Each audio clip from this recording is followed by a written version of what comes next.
উত্তর মেরুর হাড় কাঁপানো বরফের প্রান্তর। সাল 1799।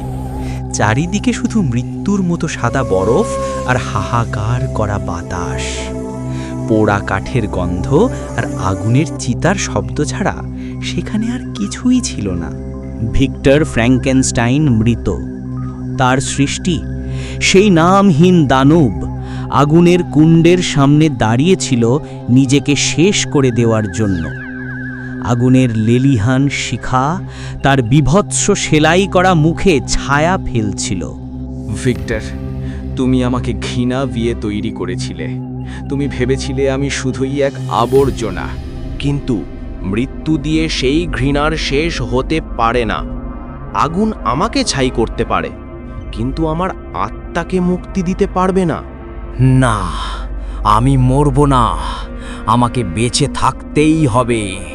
আমাকে প্রমাণ করতে হবে আমার ধমনীতে শয়তানের রক্ত নয়, বরং মানবতার স্পন্দন আছে। সে আগুন নিভিয়ে দিল। তারপর সেই অন্তহীন তুষার ঝড়ের মধ্য দিয়ে হাঁটতে শুরু করল এক অজানার পথে। সময় নদীর স্রোতের মতো গড়িয়ে চলল। ঊনবিংশ শতাব্দী পেরিয়ে বিংশ শতাব্দী। দানবটি মরল না। তার শরীরে জোড়া দেওয়া অঙ্গগুলো বয়সের ভারে নুব্জ হলো না, বরং সময়ের সাথে সাথে আরও ইস্পাতের মতো শক্ত হলো। সে ছায়ার মতো পৃথিবী ঘুরতে লাগল, কখনো সাইবেরিয়ার ধসে পড়া খনিতে, কখনো বা বিশ্বযুদ্ধের ধ্বংসস্তূপে। সে আসত, বাঁচাতো, আবার অন্ধকারে মিলিয়ে যেত। ওরা আমাকে ছায়া মানব বলে, ওরা আমাকে ভয় পায় ভিক্টর, কিন্তু আমি জানি এই ভয়ই ওদের নিরাপদ রাখে। এক নির্জন পাহাড়ের চূড়ায় বসে দানবটি আকাশের দিকে তাকিয়েছিল।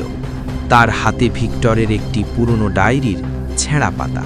তুমি আমাকে দানব বলতে, তুমি চেয়েছিলে ঈশ্বরের মতো হতে, কিন্তু ভয়ে পালিয়ে গিয়েছিলে। আর আজ দেখো, তোমার সেই ভুল সৃষ্টিটি তোমার প্রিয় মানব জাতিকে বাঁচিয়ে রেখেছে। তুমি আমাকে শরীর দিয়েছ, কিন্তু এই পৃথিবী আমাকে শিখিয়েছে হৃদয় কি জিনিস। আমি আজ আর তোমার অসম্পূর্ণ প্রজেক্ট নই বাবা, আমি এই পৃথিবীর সন্তান।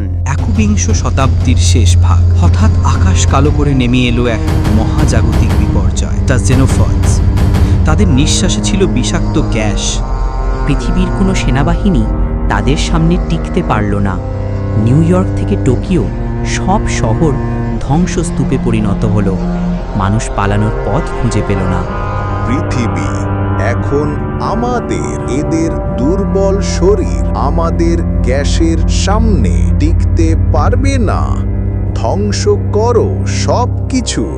ঠিক যখন মানবতার শেষ আশা নিভে আসছিল, ধ্বংসপ্রাপ্ত লন্ডন শহরের ধুলো ও ধোঁয়ার ভেতর থেকে উঠে দাঁড়ালো এক বিশাল অবয়ব। 8 ফুট লম্বা, শরীরে অসংখ্য সেলাইয়ের দাগ। ফ্র্যাঙ্কেনস্টাইনের দানব ফিরে এসেছে। এলিয়েনদের বিষাক্ত গ্যাস তার ফুসফুসে কোনো প্রভাব ফেলল না। Alert, alert! এই প্রাণীটি কে? আমাদের স্ক্যানারে এর কোনো প্রাণের স্পন্দন নেই। এ মরছে না কেন? আমি মৃত নই, আবার জীবিত নই। আমি হলাম মানুষের পাপ এবং তাদের আশার সংমিশ্রণ। শুরু হলো এক অসম যুদ্ধ। সে খালি হাতে ছিঁড়ে ফেলতে লাগলো এলিয়েনদের ধাতব শরীর। তার শরীর ক্ষতবিক্ষত হলো, নীল রক্তে মাটি ভিজে গেল, কিন্তু সে পিছু হটল না। সরে যাও, পালাও তোমরা, আমি এদের আটকাচ্ছি।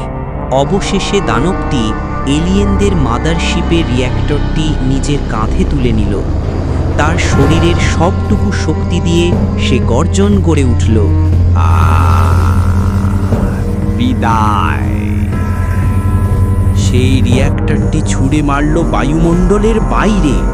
এক বিশাল বিস্ফোরণে এলিয়েন বাহিনী ছাই হয়ে গেল। আকাশ আবার পরিষ্কার হয়ে গেল, ধুলো সরে গেল। ধ্বংসস্তূপের ওপর এক হাঁটু গেড়ে বসে আছে সেই ক্লান্ত দানব। সারা শরীর থেকে ধোঁয়া বেরোচ্ছে। বেঁচে যাওয়া মানুষেরা এবার দৌড়ে পালালো না। একটি ছোট মেয়ে ভয়ে ভয়ে এগিয়ে গেল। ধন্যবাদ মিস্টার হিরো। দানবটি মুখ তুলে তাকালো। তার শতবর্ষের জমে থাকা অশ্রু গড়িয়ে পড়ল। সে বুঝল ভিক্টরের অভিশাপ আজ আশীর্বাদে পরিণত হয়েছে। দেখলে ভিক্টর, ওরা আমাকে আর দানব বলছে না। আমি আজ আর একা নই, আমি আজ মুক্ত। সেই দিন থেকে পৃথিবীর ইতিহাসে নতুন অধ্যায় লেখা হলো। ফ্র্যাঙ্কেনস্টাইনের দানব আর ভয়ের গল্প রইল না, সে হয়ে উঠল সাহসের প্রতীক। সে আজও আছে, হয়তো কোনো পাহাড়ের গুহায় বা গভীর অরণ্যে, সবসময় সজাগ। আপনজনকে রক্ষা করাই তার অস্তিত্বের একমাত্র উদ্দেশ্য।